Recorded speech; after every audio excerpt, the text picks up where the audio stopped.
Are you coming to the tree where they strung up a man? They say murder three. Strange things that happen here, no stranger would it be if we met at midnight in the hanging tree. Coffee. Without it, we would never have had the Industrial Revolution.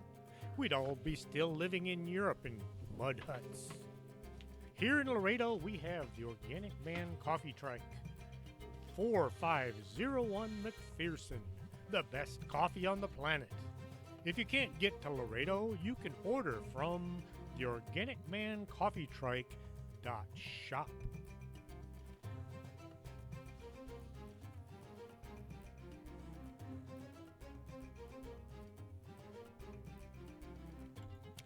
Welcome to Storytime with Chris James. I will now pick up right where I left off. Back at the office, Pam hoped no one would ask her how it went with the ghost reveal. Cassandra came walking in from her room. So, how did it go with Miss Daruka? I, uh, I, I invited her to my place. The smile never wavered, but there was something in her eyes. That was nice of you. Cassandra led her next customer back for a session. Hilda came clomping down the stairs. Hey, how did it go at the ghost house? I invited the ghost to my house. You did what? She was able to only fall to one knee. This went on the rest of the day.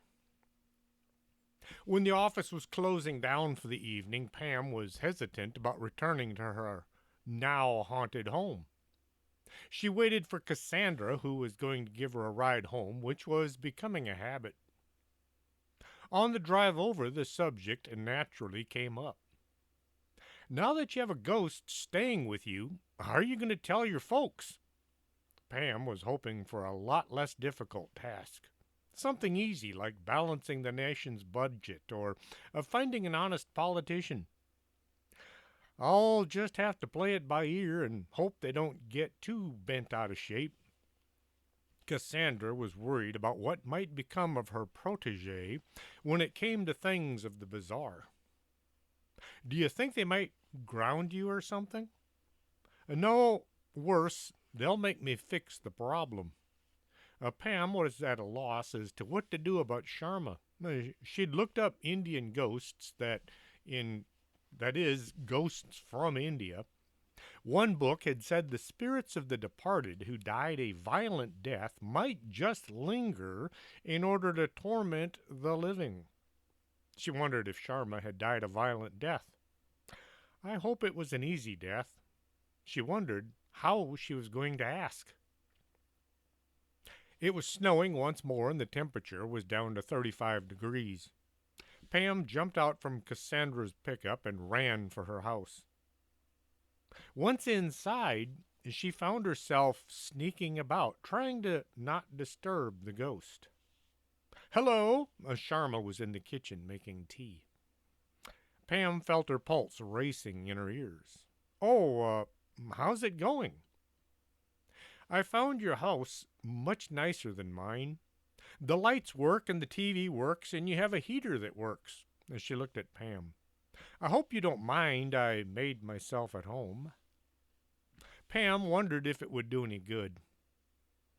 Did you pick up around here? Pam took notice of the missing pizza boxes and soda cans. Oh, yes, it was a mess, so I cleaned. You'll find the remains in the refrigerator. Sharma pointed to the stove. I made some food. I hope you like hot food. I don't know. I've never tried it, but I am hungry. Well, Pam could smell something, just not sure what it was going to taste like. After the dinner, the burn was still with Pam as she went to her room. She had told Sharma she was tired, which she was, but she had a mission to complete before she could sleep. Pam got her computer up and running, and then she began to search. She typed in Daruka Sharman, and then she began her inquest. The first reference she found was an eye-opener. It said one Sharma Daruka had died in a gun battle with the police after having killed her entire family. She'd become incensed when they refused to clean up after themselves. What was it Sharma had said about hanging out with dead relatives? The next reference said a Sharma Daruka had died in an explosion at a gas station. She had rammed the pumps trying to kill the attendant after he refused to clean her windshield. Once more, a violent death. Oh, this is getting better and better. There was a Sharma Daruku who was killed while building a bomb in order to blow up her workplace. The people she worked with had said she was always complaining about them leaving a mess for her to clean up. And a Sharma Daruka that died from being torn to pieces by a pack of wild chipmunks. She had gone after the wild animals because they were making a mess of her rose bushes. I hope none of these are my housemate. Why do all of these have cleaning themes about them? How am I going to explain this to my folks? Chapter 5. Curiouser and Curiouser. Once more, Pam awoke to a winter scene from a horror movie. There was ice hanging from the trees and 2 feet of snow behind her car. This time, Pam grabbed a shovel and dug out from behind her vehicle. With a little luck, more like a lot, she should be able to get her car out. Looking at the street, she could see others had done likewise. There were tire tracks going back and forth over the snow-filled blacktop.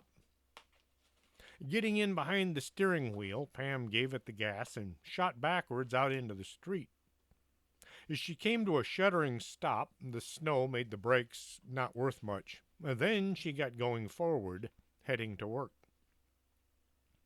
She would fishtail a lot, but fortunately there was no other traffic, so she did have to call that green lizard to report an accident. After this had gone on long enough, Pam came to drive pavement. Well, that was fun, in an I'm going to die kind of way. She was about to get going when she noticed the snow had covered the street about 6 blocks from her home. The winter zone had moved, or had it grown? Arriving at the office, Pam got busy sending people to their requested staff. When the waiting area was devoid of people waiting, Pam began to take care of the paperwork that had piled up over the last few days. Stuck to the blotter in the center of the desk, but under a few receipts and bills, was a note from her uncle, Ray. Come by my room, or office, or thing, soon, when you get a chance, followed by, if you can, when you can. A lot of the words were crossed out and misspelled, and some of them didn't even make any sense. Pam didn't know he had an office, let alone if he ever used it or had one. Sitting there wondering, Pam wondered what it was her uncle did all day. From the first day she'd been hired, Pam had mostly been on her own. Any questions she had were pawned off on whichever of the staff was available for advice. So where is his office?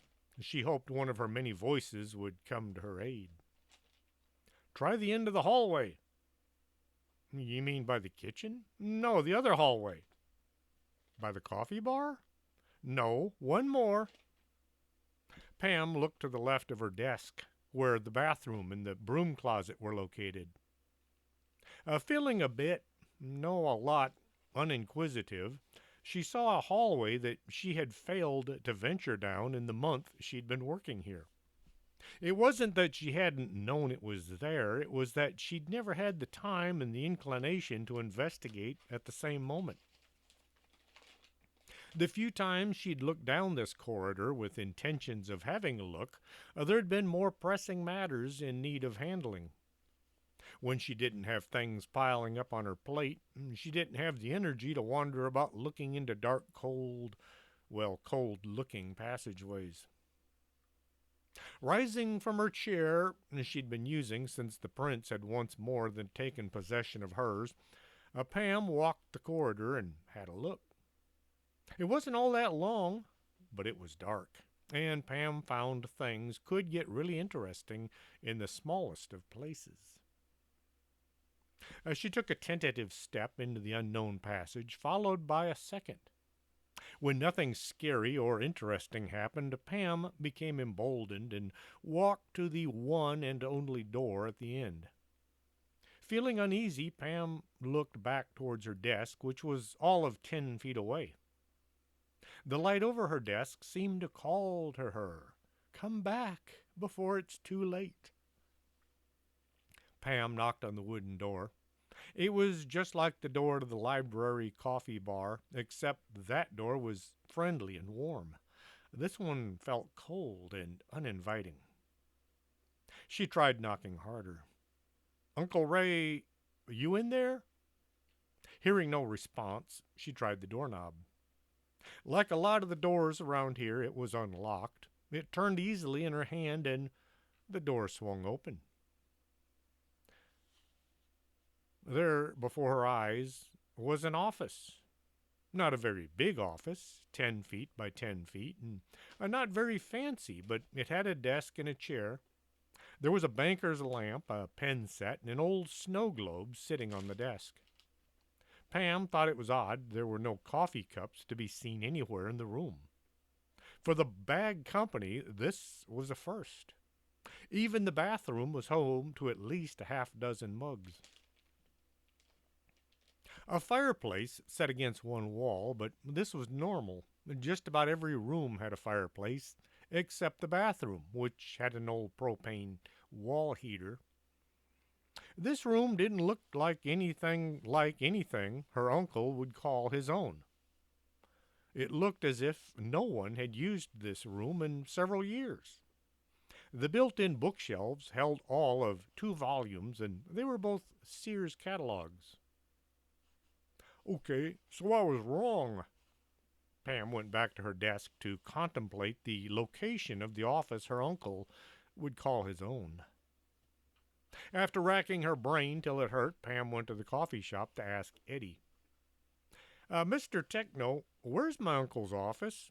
She grabbed her cup and started putting in all the things that would make it taste less like coffee and more like something else. Wanda sat in her usual spot, looking contemplative as always. "Your uncle doesn't have an office. He just hangs out over there in that corner when he's in." Eddie pointed to the far corner where, sure enough, there sat Uncle Ray reading the newspaper. Grabbing her cup, Pam went to see what bizarre and out-of-the-ordinary things her uncle had for her immediate attention. "You wanted to see me?" she asked, standing close enough so he'd know she was talking to him, but not so close he would think she was being forward. "Ah, yes, Bridget. No, Kathy. Cindy. Mercy? Have a seat. I wanted to speak to you." Ray looked around as if trying to find something with her name written on it so he would remember who she was. Pam drug a stool over and set it close by, then sat and looked at her uncle, boss, employer. Whatever he had to say might take 2 minutes, or it might take hours, depending on how his mind was working today. He finally gave up trying to grasp her name and went on with his thoughts. "You've been working here for, what, a year now?" He searched his memory. No, 6 months. Right. To give his hands something to do, Ray reached over and picked up the coffee cup sitting on the table by his side.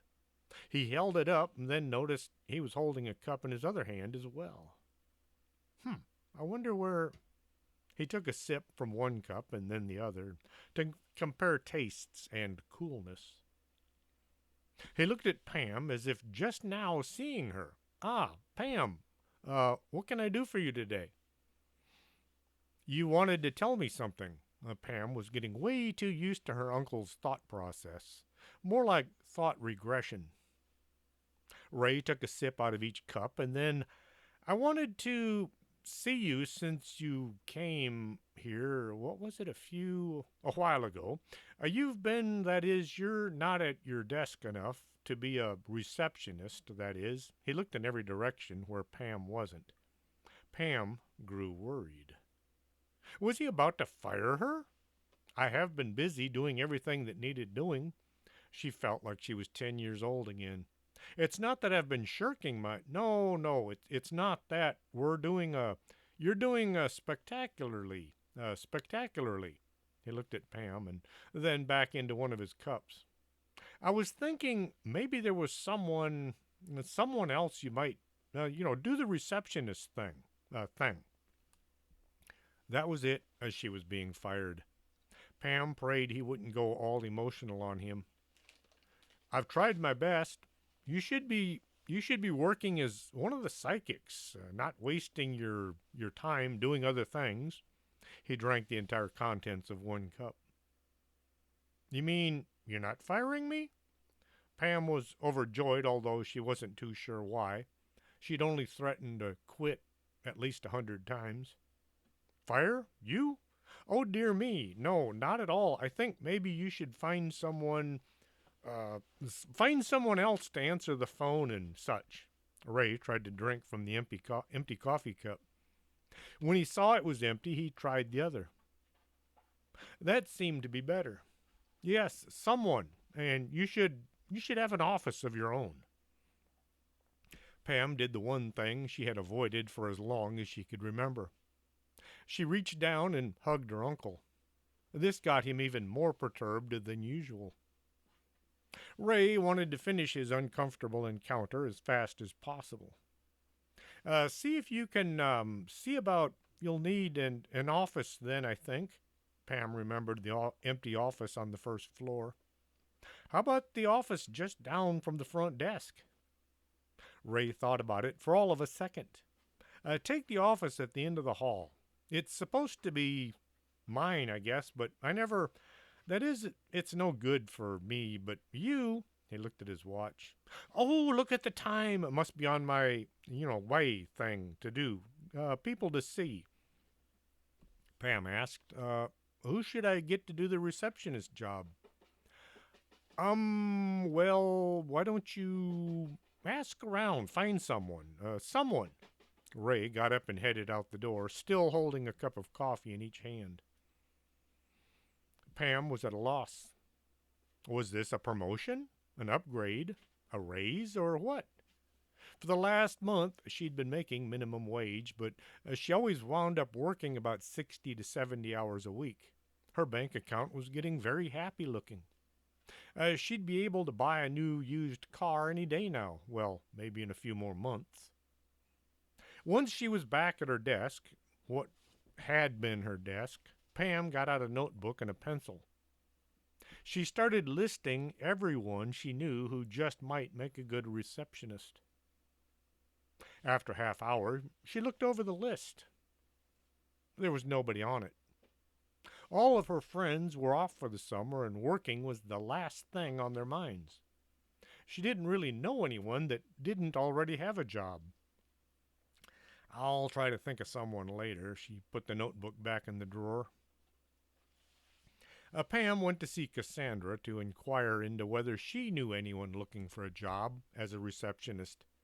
Cassandra was right in the middle of a healing, but invited Pam in anyway.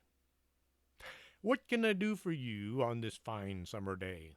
Cassandra was nearly always in a good mood, if not ecstatic mood. Pam looked at the old lady laying on the table. I was just told by Uncle Ray to hire someone to do the receptionist stuff so I could focus on the psychic stuff instead. Pam recognized the old lady as Mrs. Hatchett, who had visited Hilda just Monday.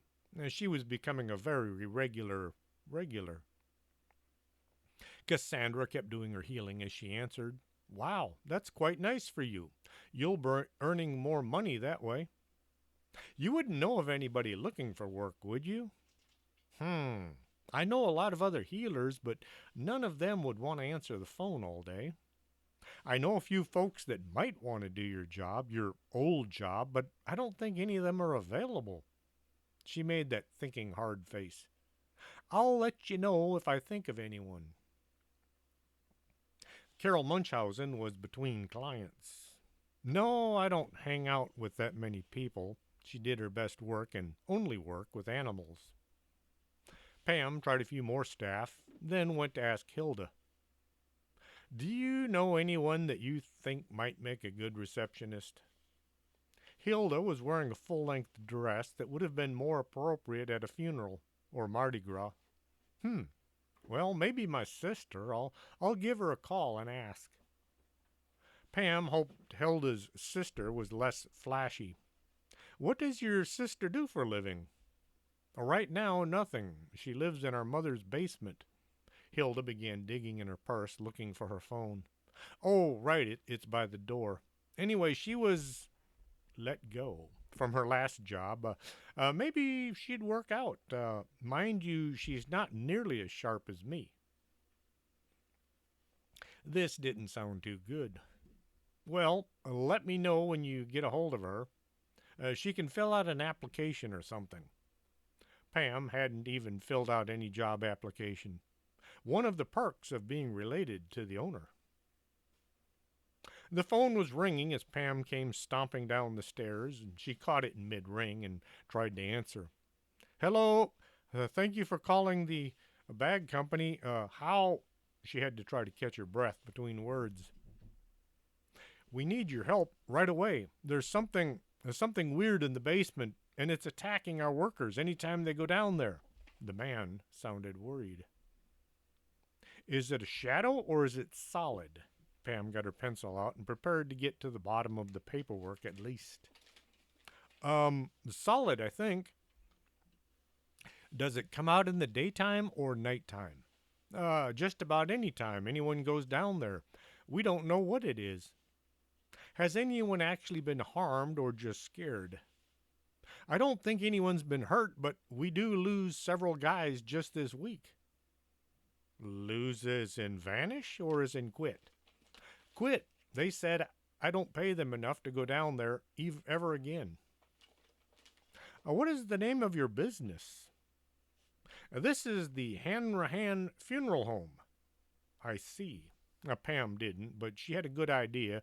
She should call in the big guns. Well, gun. Give me a few minutes to round up the necessary investigators, and we'll be right over. She hung up. It hit Pam, now that she was getting good as being a receptionist, it was time to hand off the reins to someone else. I have got to get a pillow for this chair. Pam looked at her chair occupied by Prince Wapo, and her seat wasn't used to this hard seat. Pam pulled into the parking lot of the funeral home and parked next to the woodland camouflaged Honda Ridgeline. Mr. Armstrong was waiting for her. What's the deal, sister? He was as wide as he was tall, but he was in no way looking fat. He more resembled an M60 tank. The bulge under each arm showed where his handguns were ready for action. Mr. Armstrong was their semi-licensed investigator and troubleshooter. His fedora looked as if he should have been in an old detective movie rather than a real-life paranormal investigation. His suit not much fit him as fit around him. He was carrying a large leather case in his left hand. Pam grabbed a case full of electronic gadgets and turned for the front door. They have a problem lurking in the basement that needs dealing with. She noticed a slight smile come to his face. Well, let's go then. He rubbed his hands in anticipation of coming battle. They entered the building and they were met by the owner, Mr. Hanrahan. You must be from the bag company. How could you tell? Pam drove her car and Mr. Armstrong always used his own truck. No one is ever smiling when they walk through the front door. He ushered them into his office. When did you start experiencing the problem? Pam had her notebook and pencil ready to record the details. Let's see, it was right around last week, I think. That's when we started having trouble. Did anything change around here? Hire new people? Remodel? No, nothing like that. He thought hard for a bit. The only thing different was we got a shipment in. A shipment? Pam wanted details before venturing into the unknown. Yes, we ordered some new merchandise from Europe. We received 7 caskets and 2 coffins. Pam was confused. What's the difference between a casket and a coffin? A coffin or casket is 4-sided unit where a coffin has 6. Mr. Armstrong put in, old style burial device. He cranked his knuckles to show he was ready. We'll go on downstairs then and have a look. Pam didn't want to go, but as the new psychic investigator, she felt it was now part of her job description. Mr. Armstrong was old school everything. He held the door open for Pam, and then he went down the stairs first, since he was the only one armed with anything that even came close to lethal. Anything dangerous would have to get by him to get to Pam. Once at the bottom of the stairs, they looked around for anything they could define as paranormal. The room was filled with all things funerary. There were caskets and dollies and casket buyers and casket hoists and casket tables, and there were also caskets. There were black caskets and white caskets. There were blue and red caskets. There was even one that had a forest scene painted on the side. The coffins were set to one side, and the lids were shut on both. Mr. Armstrong was feeling friendly-ish, seeing as there might be danger about. I once saw a triple-wide casket. It was at the National Museum of Funeral History in Houston. He looked at Pam as if she might not believe him. Pam looked at Mr. Armstrong as if she didn't believe him. Oh, come on, a triple-wide casket. A young couple's kid died. They decided they wanted to be buried together, so they ordered a casket big enough for the whole family. Once it arrived, they'd changed their minds, and they didn't feel like killing themselves after all. He looked as if he were telling the truth. Are you telling me the truth? Pam thought he just might be pulling her leg. Scout's honor. He did the 3-fingered Boy Scout salute. Were you even in the Scouts? I still am. I'm a Scoutmaster. Pam was surprised. No, shocked. No, she was dumbfounded. This guy had a propensity for violence. Who would allow their young'uns to hang out with such a violent character? They walked about, looking in and over and under everything that might possibly contain anything otherworldly. There was a bunch of decorative metal jars made in various shapes. Pam unscrewed one and looked inside. It was filled with what looked like dirt. She looked closer and then took a sniff. Ashes? What's with these jars filled with ashes? Cremated remains. Mr. Armstrong looked over at Pam. You're holding some dead guy. What? She dropped the jar, spilling most of the ashes onto the floor. You better put that back in there. The owner might get pissed. You dumped him out on the floor. Huh? What? I have to... Oh, no. Pam looked at the pile of burnt human remains on the floor around her feet. Some had gotten into her boot. Oh, icky. This is nasty. Pam scooted down on the cement floor and tried to scoop up the ashes without actually touching anything. First, she tried to use the jar like a shovel, but that was not getting the former resident back into his place. She next tried using the lid, but found the same results. When all had failed, Pam was stuck with the one and only means of getting the dead back into his container. She got her hands dirty. Lifting the ashes up in her hands, it was dry to the touch, but still felt slimy and sticky and nasty. She got even every little bit up from the floor and carefully dumped into the metal container. You missed some. Pam looked all around the floor. I don't see any thing?" She looked up at the owner of the voice. An older man stood there looking at Pam as if she had just spilled him from his last resting place, which she had. He was dressed in just a cotton smock that unfortunately gave his backside plenty of air. "You're naked," she couldn't help but say. "I was cremated.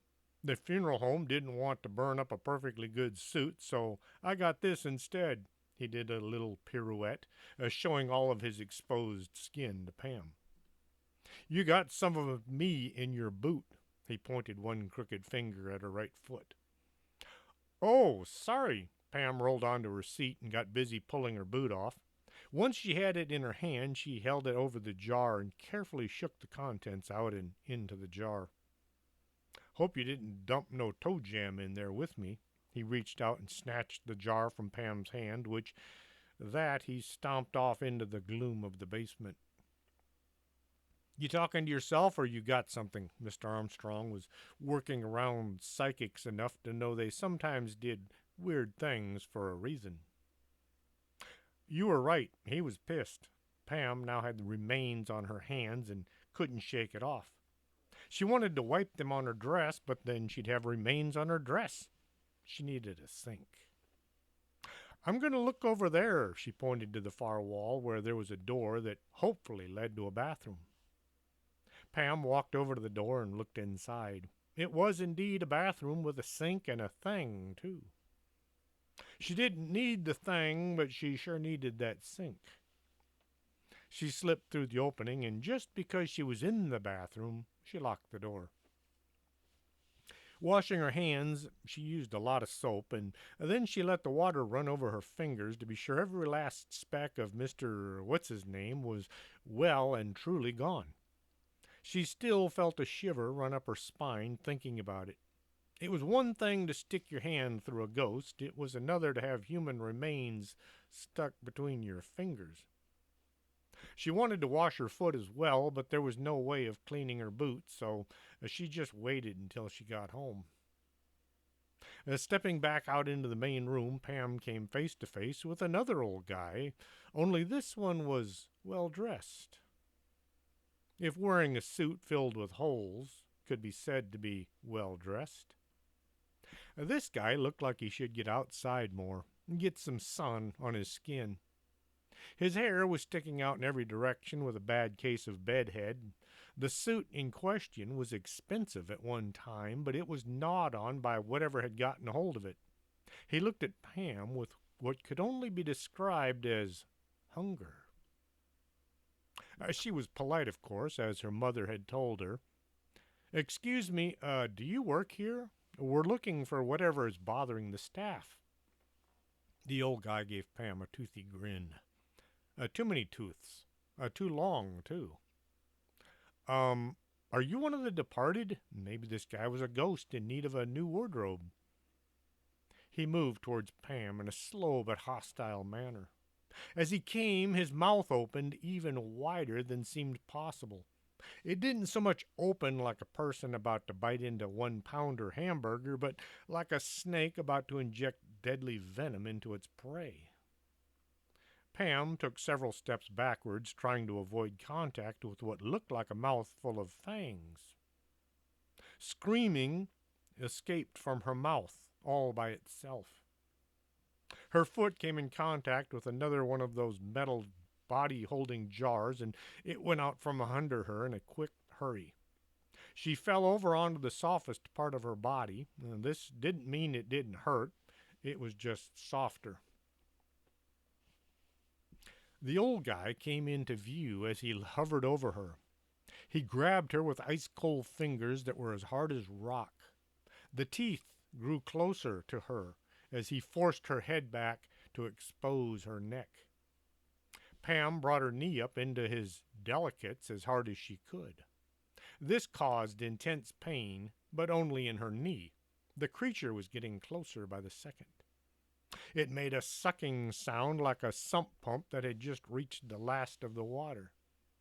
A blackened tongue reached out and moistened his parched lips. The smell of death was intense. Suddenly it was gone. flying through the air and crashing headfirst into the far wall. Mr. Armstrong had heard the sound of a fight, and he wasn't pleased to not receive an invitation. Rotten vampire? Try picking on someone your own size, he challenged the undead creature. Not to be deterred by this tank in human form, the creature flew, literally, across the room, slamming into Mr. Armstrong with the force of a freight train hitting a cement truck. When an unstoppable force meets an unmovable object, something has to give. The energy released between the two shot sparks in every direction. Smoke filled the room. Pam covered her head, hoping to save her hair from, if nothing else. The creature tried to bite Mr. Armstrong. Mr. Armstrong pushed back on the creature's head, causing it to hinge backwards, touching the back of his jacket. Mr. Armstrong let go with a mighty right fist, driving the dead thing back into the wall. The creature leaped forward. Mr. Armstrong dodged sideways. Unfortunately, Pam was still on her back, had nowhere to go. The undead thing slammed into her, scooting her body back across the floor. She would have yelled if not for having all the air punched from her by the landing creature. Mr. Armstrong came at the thing with a huge knife. No, it was a small sword. It was a blade that was well beyond anything a person could carry legally. He swung the blade around in an attempt to cleave the creature's head from its body. The undead creature spun away, flinging itself back into the far dark corner. Mr. Armstrong pulled a wooden stake from his bag. Holding the stake in one hand, he swung the knife with the other. "Got to get it over something other than cement," he said between clenched teeth. How about that?" Pam pointed to a huge roll of astro grass piled in the far corner. The funeral home folks used it to cover piles of dirt near freshly opened graves.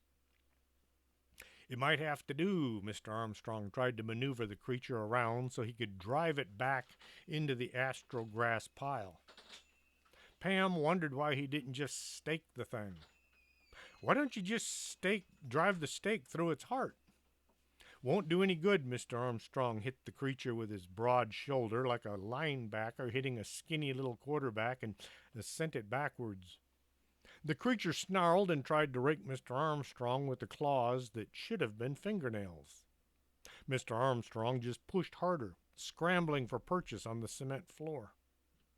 The sound of a bag of wet cement hitting the ground came to Pam's ears as Mr. Armstrong slammed the undead thing into the astrograss.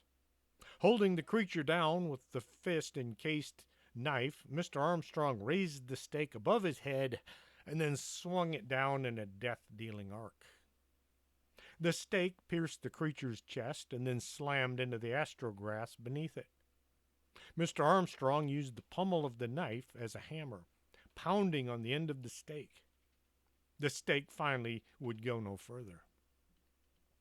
Mr. Armstrong used the brief interlude to wipe sweat from his face. He then positioned himself over the thing's head. Using the knife, he began to saw at the undead neck. The creature was busy trying to bite Mr. Armstrong while simultaneously attempting to pull himself free from the astrograss holding him down. One layer of astrograss would never have held anything down, let alone one of the undead known as a vampire, but the creature was nailed to a 3-foot roll all round around itself, thus creating a weight sufficient to keep him off his feet.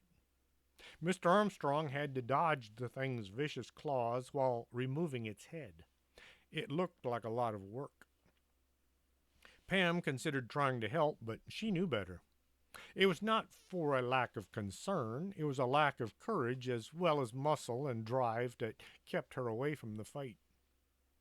Soon Mr. Armstrong arose, holding the vampire's head by the hair. It scowled at him, trying to bite his arm. Turning its hideous eyes on Pam, she had to look away. "Good Lord, is it dead yet?" She didn't want to look.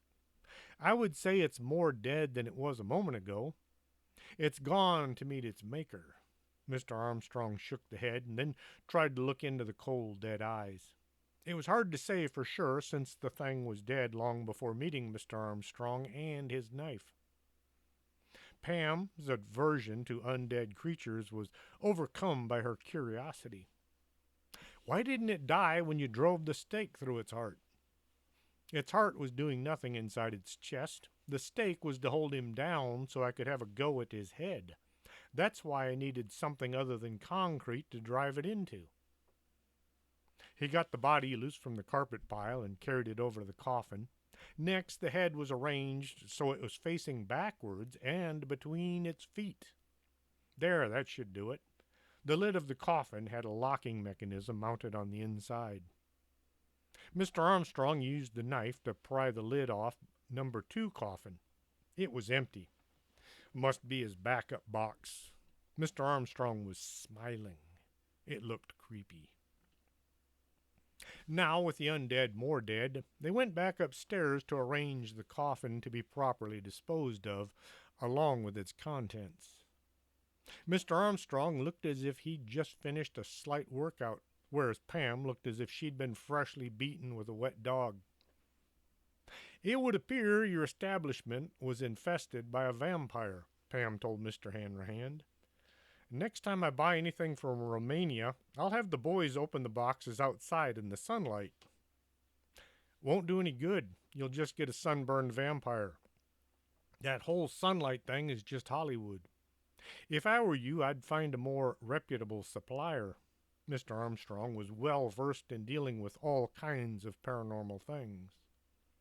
Pam got her notebook out to see what the charges would come to. Surprisingly, there was an entry marked Vampire Disposal, followed by a dollar amount. Mr. Hanrahan wrote out a check, and then he said, "As long as you're here, could I interest you in a fine package deal on a funeral timeshare?" Pam decided to pass, but Mr. Armstrong did take a brochure. Getting back to the office, Pam found a young lady waiting to see her. "I understand you're looking for a receptionist. I've come by to see about getting the job." The young lady was about in her 30s, late 30s, very well dressed with just the right amount of makeup, and she had an educated glint in her eye. Her name was Susie Quartz, and she was available right now. Pam hoped this would work out to both their likings. "Have you ever been in a haunted house?" she asked while watching close for any facial tics. "I lived in a haunted house for 5 years. I only moved out because it was annoying. I could never go to the bathroom without being messed with." The woman sounded very reasonable. How do you feel about energy healing?" Pam wanted to know if there would be anything untoward hiring this woman right now.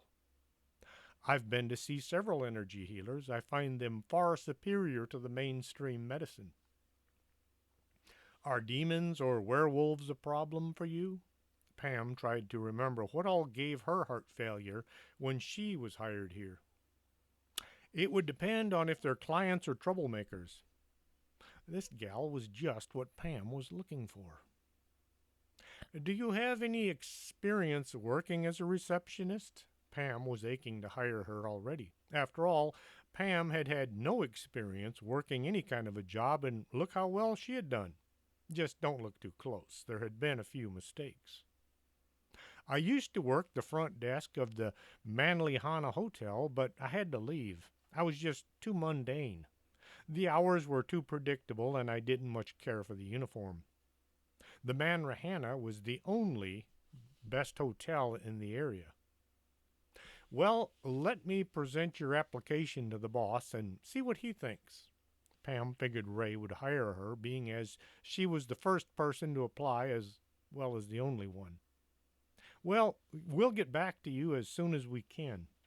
Pam shook hands with the soon-to-be new receptionist hopefully. As Miss Quartz walked out the door, it hit Pam.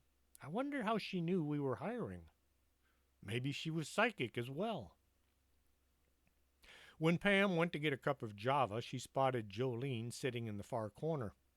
Curious as to what she was watching so intently, Pam walked over to see.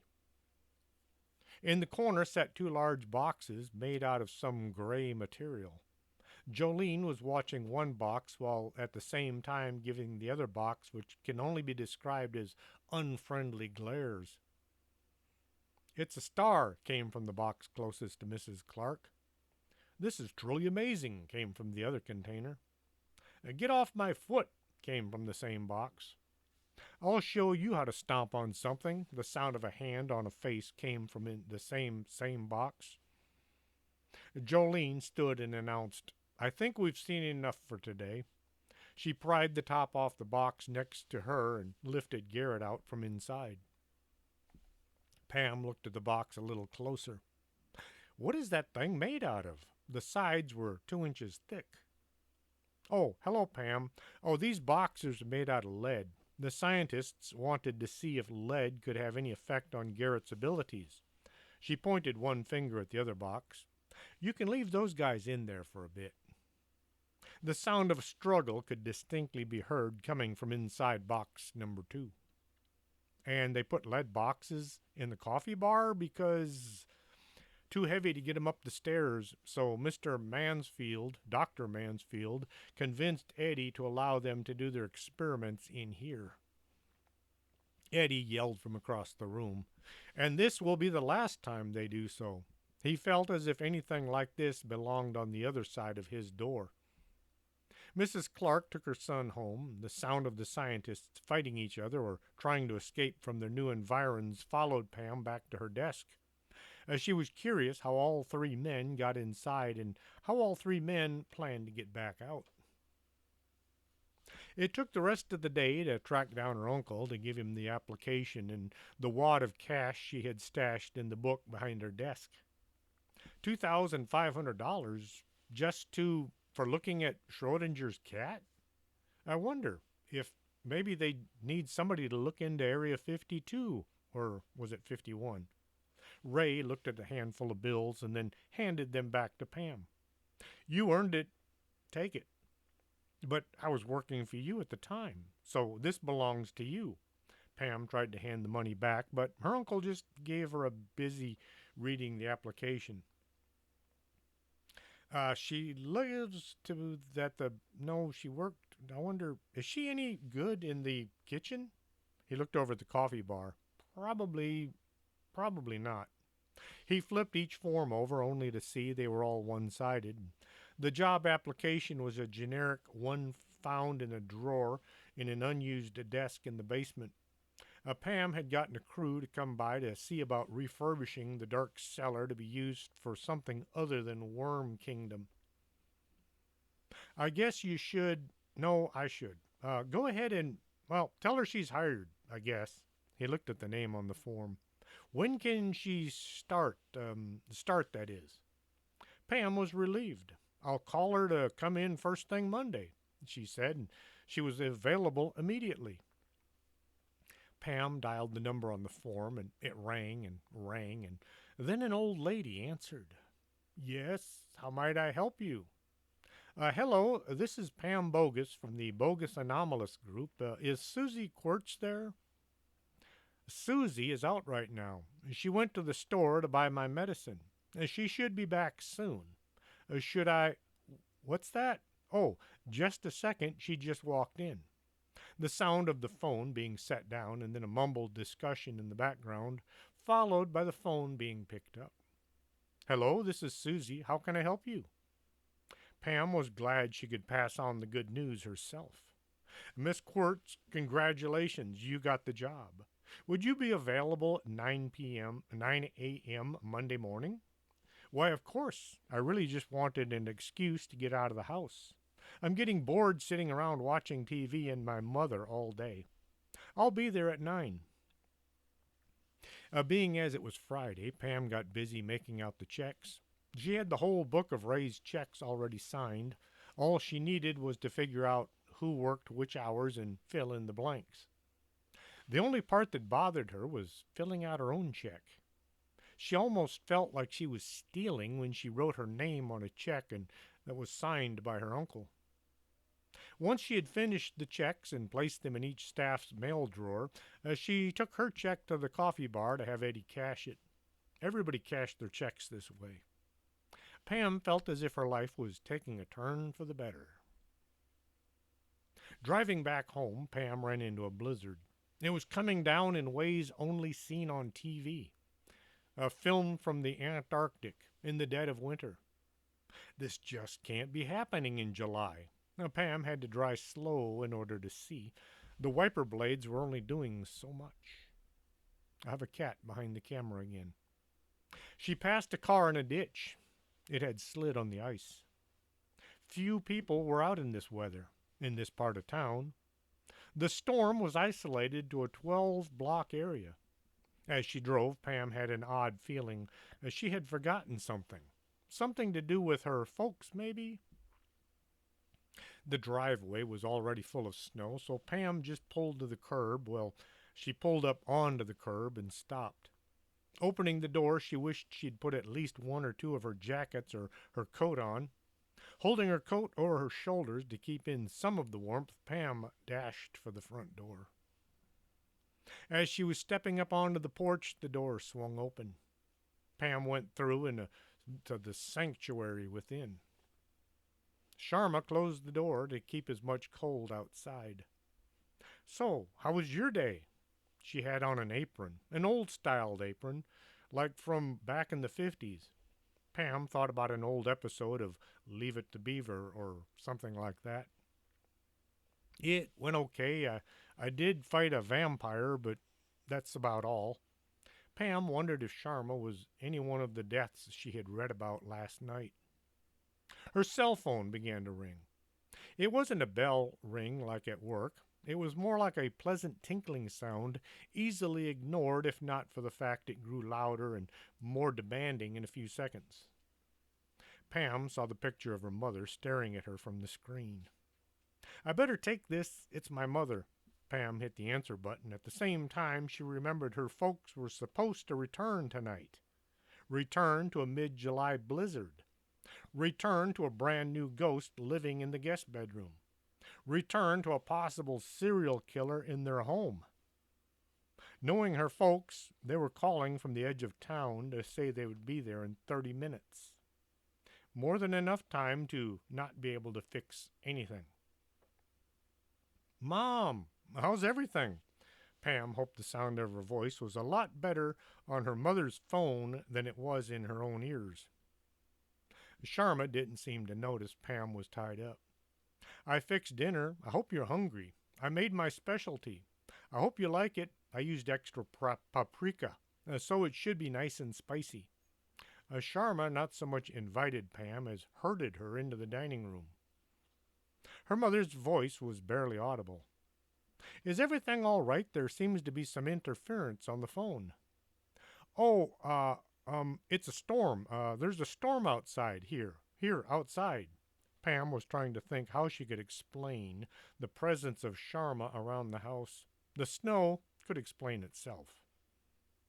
I tried calling earlier, but you didn't answer the phone. Still having trouble with the cell tower at work? Her mother thought there was something wrong besides the mansion's mysterious doings. Anyway, your father has been invited to a big boss's house for the weekend. It's one of those places you see on TV, so I just wanted to let you know we won't be coming home until Monday. There was a crackling sound over the phone. Sharma spooned a huge quantity of steaming hot and blistering hot rice into Pam's bowl. You'd best eat it before it gets cold. Sharma gave Pam a motherly look. Is there someone there with you? Her mother sounded concerned. Yes, a friend of mine. She came over for dinner. Paula dropped a bomb on Pam. Oh, that's nice. Can I speak to her for a second? Uh-oh. Would Sharma's voice be heard by her mother? Pam thought about hitting the end button and then not answering when her mother called back. Shame on you. You know that's not very nice. Just a second. Here she is. Her name is Sharma. Pam held the phone out to Sharma. Yes, hello. I hope you two girls are having fun. What are you having for dinner? I fixed curry. I used an old family recipe. Sharma smiled into the phone as if Paula might see her. Well, you girls have fun. Let me speak to my kid. They did the mother daughter goodbye and hung up. Sharma said, you'd best eat before it gets cold. The meal was hot, very hot. Sharma ate it as if it was nothing much, but Pam was having a hard time swallowing what felt like lava. It was good, but the afterburn lasted late into the night. Pam found her laundry basket was empty. She then found all of her clothes were freshly laundered, folded, and put away in her drawers. Anything in need of ironing had been, with extra starch. The carpet had been vacuumed, and her bathroom was spotless. The sheets had been washed, ironed, and put back, and as if it was in some kind of a high class hotel instead of a teenager's room. There was even a mint left on the pillow. This all led to make Pam worry about becoming a victim of a cleanliness killer. Will she clean up after she kills me? Pam found sleep was not to be had. Chapter 8 Saturday. Pam woke up to the sound of the wind blowing. The glass in her windows rattled, and something sounded like nails scraping against the glass. She flipped the covers back and looked out the window. Ice was being blown against the side of the house, making the sound from a horror movie. The clock showed it was 9:45. Pam dashed for the closet to get ready for work and then remembered it was Saturday. She had the day off, for once, with nothing to do except watch it snow. Pam was finding it more difficult being away from work. She felt as if she were neglecting her friends and her job. Pulling on her robe, she trudged down the stairs to see about coffee and maybe breakfast.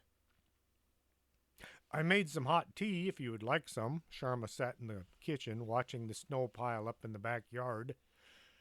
Coffee. Must have coffee. Pam did her impersonation of a zombie looking for brains. Her hands worked on their own as they filled the carafe and poured the water into the maker. The grounds managed to get into the basket, and the machine was turned on, all without Pam even being aware of her being involved. When at last the coffee was ready, Pam got the creamer and the sugar and ruined a perfectly good cup of Java by adding too much of both. When the caffeine hit the circulation system and fought its way to her brain, Pam managed to come partway awake. This is horrible. She missed Eddie's coffee. So what do you have planned for today? Any hot dates coming by? You do have a boyfriend, correct? Sharma had a look of inquisition on her face. No boyfriends. I think I might just stay home and watch TV. Pam was too tired to think. At your age, you should be out chasing boys, or they should be chasing you. You should be enjoying life while you still have it. Sharma let go a sigh that came from 10 feet below her feet. She sat down by the window and stared at the snow. Pam sat down next to the ghost and watched as the ghost watched as it snowed. How did you die? It was out before Pam was aware the question had formed in her mind. Why do you ask? She sounded as if it were the end of the world.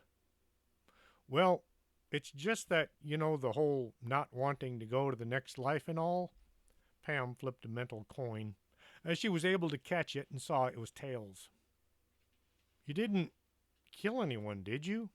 The sound of swallowing was audible throughout the kitchen. The silence was painfully loud. No, I didn't kill anyone. I fell off a golf cart at work. You were playing golf at work? No, we used it to run around the job site. I was supervising the workers as they poured the slab at the new shopping mall out by the airport. The mall? But that was built back in the 90s, before I was even born. Pam had no idea Sharma had been dead for so long. Here, I thought you were, freshly dead. Oh, that sounded so wrong. No, I guess it's been a long time. The weight of time weighed heavy on her shoulders. I've missed being with people so much. I thought that, you see, I looked up your name on the computer, and all I found were people who killed others, and I was worried about you. Maybe Pam hoped she hadn't said too much. Sharma laughed and then said, Sharma is my middle name. My first name is Abalisha. It means desire. She patted Pam on the knee. Her hand nearly touched the chair. Sorry, that felt kind of too personal. Pam was overjoyed knowing Sharma wasn't a killer, bent on adding to her catalog of death. Were you married? Family? Kids? No, no time. I was too focused on my career. I was a structural engineer, all work and no play. Now I wish I'd spent more of my time running around. That way, that's why I think you should focus on life more and work less. Pam was back in her room, dressing for the long day, doing very little, when an idea hit her. What was that sergeant's name again? Then she wondered how she'd get a hold of him. What if he wasn't around anymore? How were they going to get out of the house with all that snow everywhere? Pam got ready as fast as she ever did in her life and ran downstairs to put her so-called plan into action. By trial and error, mostly error, Pam had found her best plans tended to suck, but she just had to try something. Let's go for a drive. There's someone I think you ought to meet. Pam opened the front door. Her car was under a pile of snow, but it looked nearly manageable. If they were lucky and the car didn't get stuck in the ice and snow. Come on, you might want a coat. It's kind of cold out there. Sharma ran upstairs and then came back down wearing an elegant long coat that would have looked appropriate at a governor's banquet instead of running around with Pam. They jumped into Pam's car and she fired it up. Sharma looked around the orange interior. I liked your other car better. It had a certain something about it. The tires spun on the icy driveway, but then they caught on some exposed cement, and the car shot backwards into the street. Pam didn't so much maneuver as just hung on and watched as the car managed to miss everything and slowly stop in the middle of the street. Pam put it in drive, and they made it out of the freezer that had been her neighborhood at one time. Unsure as to where to find the soldier she sought, Pam just drove and hoped she would get lucky. She drove over to Merkel's grocery store. It was the last place she'd seen him. The store was closed. The store was closer to the office than to her house, but Pam was on a mission. Pulling into the parking lot, Pam drove up one lane and down the next, searching for the green uniform. He's not here. I don't know how to find him. I thought that just maybe. Try the park. Oh, really? So now you want to play helpful? Sharma gave Pam a look as if she'd lost her mind. Are you feeling okay? Maybe you should let me drive. No, wait. Let's try the park. Pam headed for the park while Sharma kept a close eye on her. Try not to get us killed, okay? I don't need that on my karma. Sharma snugged her seat belt just a bit tighter. Driving by the park, Pam spotted the green uniform sitting at a picnic table.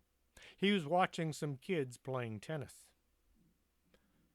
Come with me. There's someone I want you to meet. Pam got out and started towards the soldier.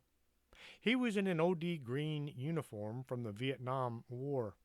His shirt was unbuttoned, as it was the last time Pam had seen him. His cap was on backwards.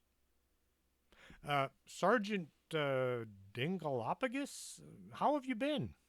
The sergeant looked up and waved, and then he jumped to his feet when he saw the woman walking along beside the teenager. Holy, excuse me, I haven't been around good-looking babes in a while.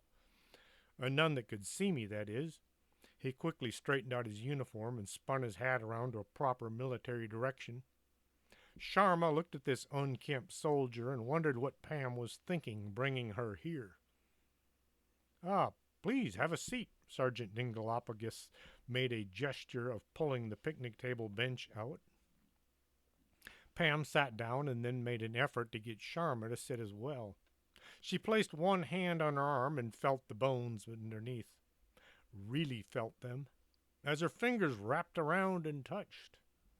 Finally, Sharma took a seat closer to Pam than the sergeant. Pam looked between the two. Sharma Daruka, this is Sergeant Dingalapagus. He died in a similar manner, tripped over a curb. Talk about being embarrassed. There I was, looking down at my body, saying, "Get up, this is no way to go." He laughed at his story. Pam looked at her ghost friend and thought she saw a smile, followed by a laugh. "I know what you mean. I fell off a stupid golf cart and landed in a puddle of fresh cement. The guys stood around laughing at me till one of them noticed I wasn't breathing. Talk about bringing a job to a halt." The two ghosts began to laugh at each other and along with each other. With that, I am going to call it quits. Stay tuned for the next chapter if you've enjoyed this story so far. The next verse, I should say. Uh, Till next time, this is Chris James for Storytime. Are you coming to the tree where they strung up a man? They say murder three. Strange things that happen here. No stranger would it be if we met at midnight in the hanging tree.